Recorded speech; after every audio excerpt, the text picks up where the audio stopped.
আসসালামু আলাইকুম, সবাই কেমন আছেন? এখন আমি যে স্থানে রয়েছি এটা মূলত শাকপালা বাস টার্মিনাল বলা হয়। মূলত এটা বগুড়া টু নাটোর মহাসড়কের বাস টার্মিনাল। এখান থেকে আপনারা বগুড়া থেকে নাটোর, রাজশাহী, চাপাই, কুষ্টিয়া, যশোর, খুলনা সহ বিভিন্ন জেলায় যাতায়াত করতে পারবেন।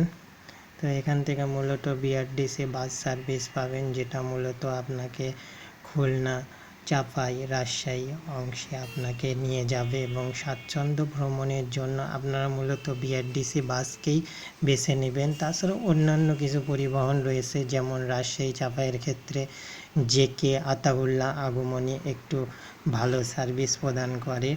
তো এখানে আপনারা দেখবেন যে বিআরটিসি কাউন্টার, এখান থেকে আপনারা যশোর, খুলনাও যেতে পারেন।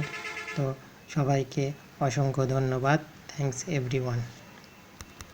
আর ভিডিওটি ভালো লাগলে অবশ্যই একটা লাইক করবেন, আর নতুন যারা তারা সাবস্ক্রাইব করবেন। Thanks for watching this video.